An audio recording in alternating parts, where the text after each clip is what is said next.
마스크 때문에 많은 분들이 불편해하고 있습니다. 그런데 삶의 질이 더 저하된 분들이 계세요. 축농증 환자입니다.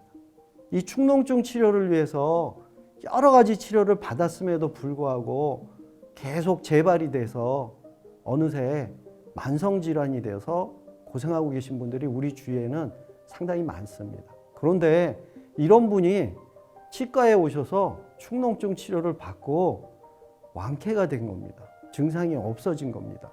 이런 사례가 저희 병원에 많이 있습니다. 그러면 왜 그럴까요?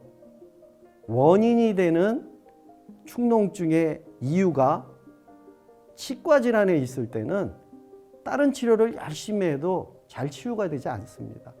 그래서 오늘 영상에서는 치과에서 왜 축농증을 치료하는가, 그리고 치성상악동염이란 무엇인가, 이것에 대해서 말씀드리겠습니다.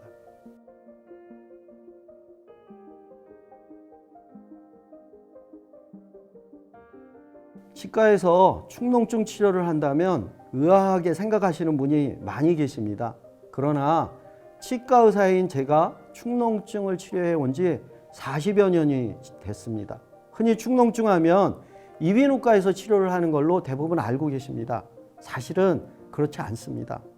축농증이 발생된 원인이 무엇이냐에 따라서 치과에서 꼭 치료해야 되는 경우도 꽤 많습니다. 축농증에 생긴 원인이 치과 질환에 있다면 치과에 방문하셔서 치과 질환의 치료와 함께 축농증 치료를 해야 되는 겁니다. 그래야 완치될 수 있는 가능성이 더 높아지게 되죠. 저희 얼굴에는 한쪽에 4가지 큰 공간이 있습니다. 양쪽 하면 8개가 됩니다. 얘네들은 굉장히 큰 기능을 하고 있어요. 첫 번째, 머리가 무거우면 경추에 문제가 생길 겁니다. 그래서 이 빈 공간이 얼굴의 무게를 줄여주고 있습니다. 두 번째, 소리를 나는데 울림 소리가 나옵니다. 그래서 성악하시는 분들은 상악동, 그리고 지금 말씀드린 부비동들이 더 넓은 분들도 계십니다. 울림통이 좋기 때문에요. 또 호흡을 합니다. 그러면 찬 공기가 들어가서 이 폐 쪽으로 갈 땐 따뜻해져서 들어가게 되는데 지금 이런 큰 공간들이 그런 기능을 갖고 있습니다. 이 외에도 여러 가지 기능이 있습니다. 그래서 코 속에 필터가 있다고 그러는데 이 부비동도 필터의 역할을 조금은 해주고 있습니다. 어찌됐든 이런 공간을 가지고 있는데 이 공간이 이마에 있는 걸 저희는 전두동이라고 그러고요. 양쪽 눈 사이에 코 속 안쪽에 약간 깊이 있는 것을 사골동이라고 합니다. 근데 거기서 더 깊게 이 뇌 쪽으로 들어가는 큰 공간이 있습니다. 이걸 접혈공동이라고 합니다. 그 다음에 광대뼈 속에 코의 옆, 입의 위, 눈의 밑에 큰 공간이 있어요. 이걸 상악동이라고 합니다. 말씀드린 것처럼 구강에 가장 가까운 곳이 상악동입니다. 그래서 전자에 말씀드린 것처럼 치과에서 꼭 치료해야 되는 경우는 치과 질환 때문에 첫 번째 부비동염이 상악동에 발생됩니다. 그래서 치성상악동이 바로 저희들이 치과에서 치료하는 부위입니다. 그런데 상악동염은 치과 질환 중에 치아 우식증이 더 진행돼서 치수염이 되고, 치수염이 된 다음에 뿌리 밑에 고름이 생깁니다. 이 고름들, 이 속에 있는 세균들이 상악동 안으로 들어가게 되는 거죠. 또 치주염, 잇몸 질환이 생길 때도 동일합니다. 안으로 들어가게 됩니다. 이런 것들이 들어가게 되면 그 안에서 상악동 점막염이 먼저 생기고 그 다음에 상악동염이 생기게 되죠. 그런데 상악동염은 살이 부어있는 것도 상악동염입니다. 축농증, 한자를 그대로 풀었으면 농이 모아져 있다는 겁니다. 그래서 축농증은 그 상악동염과 동일한 부위에 염증 조직으로 또는 고름으로 차 있는 걸 축농증이라고 환자들을 위해서 표현한 말입니다. 그래서 저희들이 축농증, 상악동염 동일한 말로 사용하고 있지만 정확한 의미에서는 약간의 차이는 있을 수 있습니다.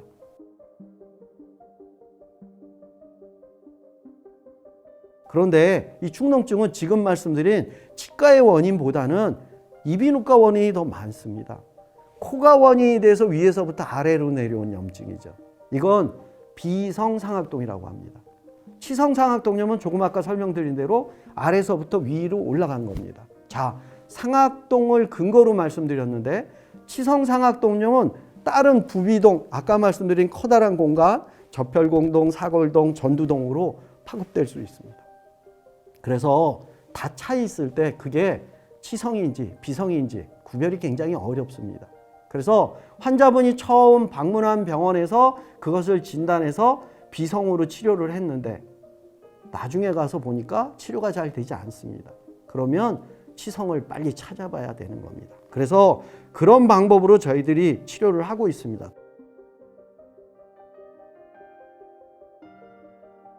더더욱이 최근에는 임플란트 시술이 많아지면서 임플란트랑 관련된 상악동염, 축농증도 많이 발생되고 있습니다.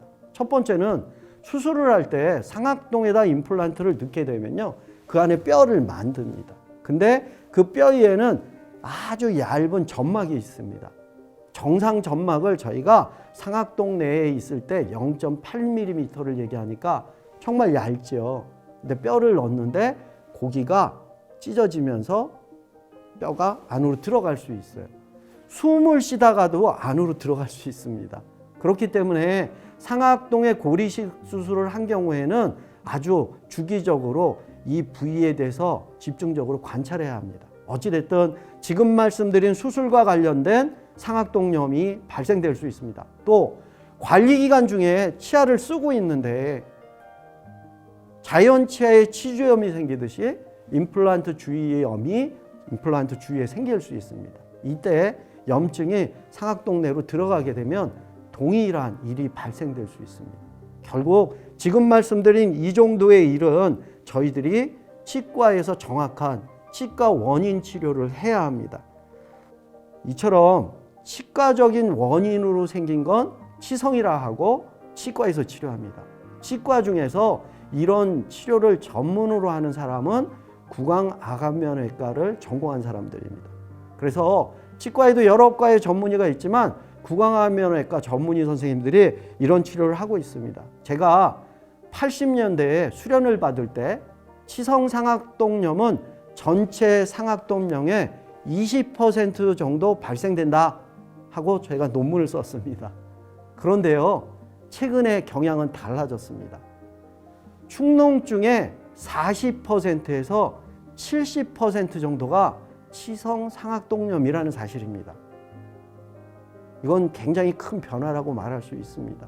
실제로 40% 정도를 우리나라의 이비인후과 논문에서도 인정하고 계십니다. 70%는 일본의 이비인후과 선생님 중에 마츠모토라는 선생님이 쓴 논문 중에 70%라는 논문이 있었습니다. 저도 그걸 보고 굉장히 깜짝 놀라는 결과였습니다. 자, 40이 됐든 70이 됐든 만일에 오랫동안 다녀서 치료를 받았는데 그 치료 방법으로 결과가 흡족하지 않다. 그러면 치과에서도 한번 가능성을, 치과 상악동염의 가능성이 있을까 정확한 진단을 받아보시고 만일에 발견된다면 적절한 치료를 받는 것이 아마 환자분이 덜 고생하시는 일이 아닐까 하는 생각을 갖습니다. 초기에 진료할수록 좋은 결과가 초래됩니다. 그 이유는 조금 이따 설명드리겠습니다.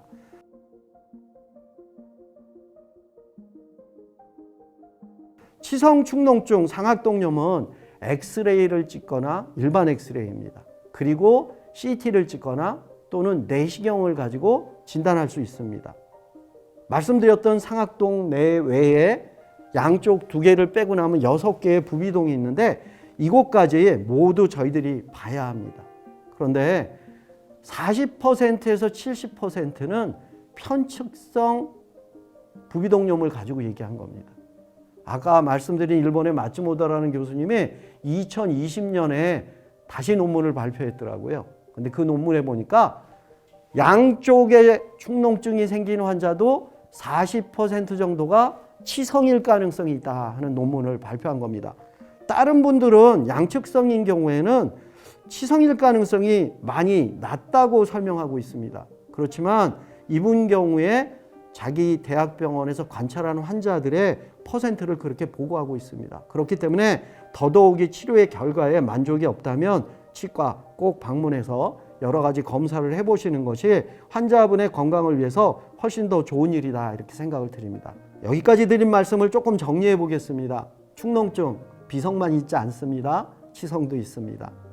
학문에 따라서 보고에 따라서 보게 되면 40% 이상 편측성인 경우에는 틀림없이 가능성이 있다는 겁니다. 만일에 치료를 열심히 하고 계신데 부족된 점이 있다면 치과 다시 한번 보시기 바랍니다. 그런데 치과에 구강암면외과 전문의가 있고 말씀드렸듯이 CT와 일반 엑스레이와 내시경 진단이 가능한 병원을 찾으시면 조금 더 손쉽게 치료를 할 수 있으리라고 생각이 됩니다.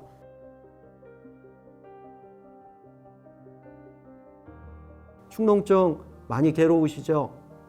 오늘 영상을 통해서 여러분들이 가지고 계신 축농증 더 빨리 치료할 수 있는 계기가 되면 하는 마음으로 이 영상을 준비했습니다. 감사합니다.